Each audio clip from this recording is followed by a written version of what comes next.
That was Sufala with music like a memory right here on 91.3 Real College Radio. Oh man, the memories that I have of this weekend, like my mom's get together for her 60th birthday party.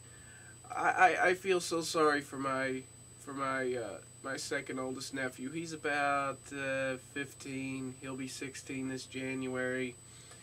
Anyway, my paternal cousins, my dad's sisters, daughters, they're all like in their 20s and their 30s. They ripped to shreds his girlfriend. Now, he didn't bring her, but they knew who she was, and they had pictures of her, and they knew what she looked like, and they'd met her before. My gosh, they ripped her to shreds. They got on to him. They told him what a bad decision it was, and, she's too chubby. She's too short. She's a cheerleader. Not that there's anything wrong with those things, of course, but they ripped into him. I felt so sorry for him. I pulled him aside and said, you know what? That's why I don't date anybody. That's why I don't bring anybody home, for this reason right here. The criticism, it's unbelievable.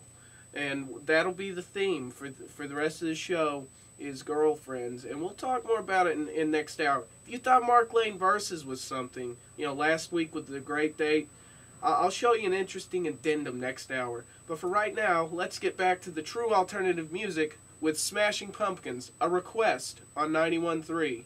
Here's Doomsday Clock. 918-343-7913 is the request line. That was Miniature Tigers with Last Night's Fake Blood on Free Association with Mark Lane. What day is this anyways? Like the 18th, the 19th, all I know is it's getting pretty close to the withdraw date right here at Rogers State University. So what I advise that you students do is seriously go to your professors. If you're unsure how you're doing in a class, go to your professors and see how you're doing. Get a progress report, because I'm telling you, you don't want to have an F or something to ruin your grade point average. Now, when you get that progress report, if your professor puts any of these 10 comments that I'm about to read you on your progress report, it's a good sign you should withdraw. Okay, number 1, if your professor puts on your progress report, since my last report, you have hit rock bottom and you're starting to dig, maybe you should withdraw. If your professor writes, I would not allow you to breed, then maybe it's time you should withdraw. If your professor writes, you have delusions of adequacy, then maybe it's time to withdraw. If your professor writes, you are depriving a village of an idiot somewhere, then maybe it's time to withdraw. If your professor writes, you set low personal standards and then consistently fail to achieve them, then maybe it's time to withdraw. If your professor writes, you have a full six-pack, but you lack the little plastic thing to hold it all together, then maybe it's time to withdraw. If your professor writes, you've been working with glue too much, then maybe it's time to withdraw. If your professor writes, when your IQ reaches 50, you should sell, then maybe it's time to withdraw. If your professor writes, the gates are down, the lights are flashing, but the train isn't coming, then maybe it's time to withdraw. And the final thing, if your professor writes, the wheel is turning, but the hamster is dead, then maybe it's time to withdraw. All right. Well, let's get back to the true alternative music. Here's the Hoosiers with Worst Case Scenario. Oh, speaking of worst case scenarios, you want to hear what I've got for you at the bottom of the hour. Be here. Alright, that was DJ Drez and Marty Williams with Island Tree right here on 91.3 Real College Radio. You're listening to Free Association with Mark Lane, and if you'll remember last week on Mark Lane Versus, I recounted my first date, the great date. I blew up the famed Monte Carlo SS on a date, and the girl pushed, because I was so fried, and from the horror that happened. Well, I got some interesting listener feedback from recounting that story. I got a caller from a guy named Keith, and he told me a very interesting paralleling story. And I'm going to play it for you right now. You have to hear it. It's hilarious.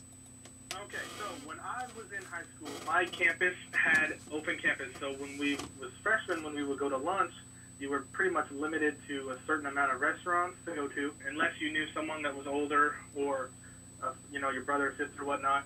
And then the thing to do was coming back to lunch would be throw your pop from wherever you went to eat at a freshman walking back to school. Since I'm one of the oldest people in my class, I was driving to lunch and you see a bunch of freshmen up ahead and I was like, throw your pop, throw your pop. And I'm like, no, I can't. There's a girl there that I've been wanting to date.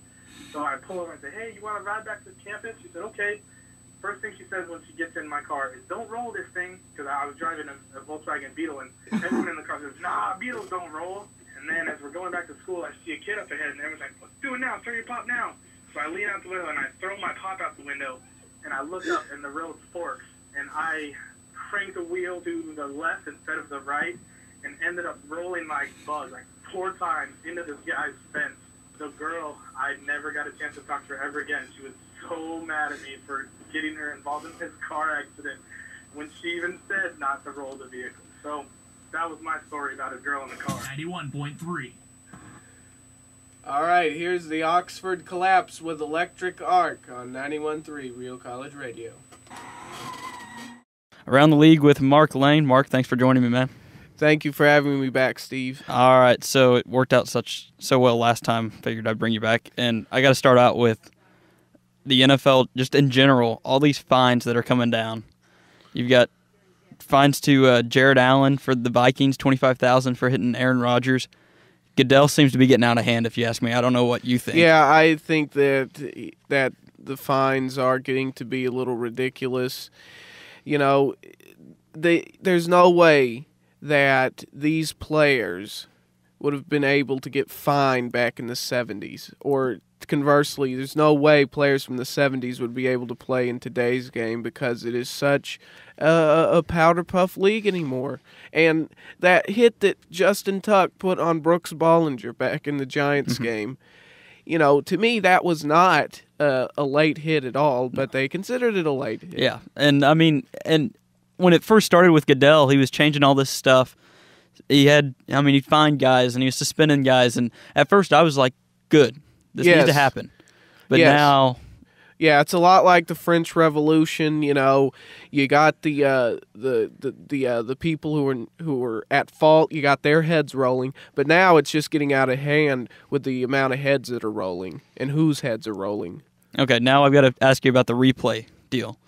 This last week, we had a touchdown taken back after replay and everything else, and they weren't able to go back and review the replay the second time. So now they're going to double replay? That's what they're saying, that they're going to have the option to, if they get out from underneath the voting booth type of deal, to go back if they're not sure and make sure they get it right again and be able to talk to that official up there. Do you like that idea? No, I don't like that idea. I think that once they make that decision, then that's it. The only person that should make the decision after that's Mike Pereira when the game's over. Yeah. No double challenging. Okay. What, are you going to throw a blue flag? A green one or something? Yeah. Okay, I've got to ask you about your Dallas Cowboys. Adam Jones is back. Adam Pac-Man.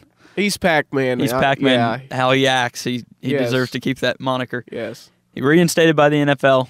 Out for 2 more weeks, though. We'll come back December 7th at the Steelers. It's almost getting to the point for me. I'm not a Cowboys fan. Don't really care about Pac-Man, but it's getting ridiculous. How many chances is this guy going to get?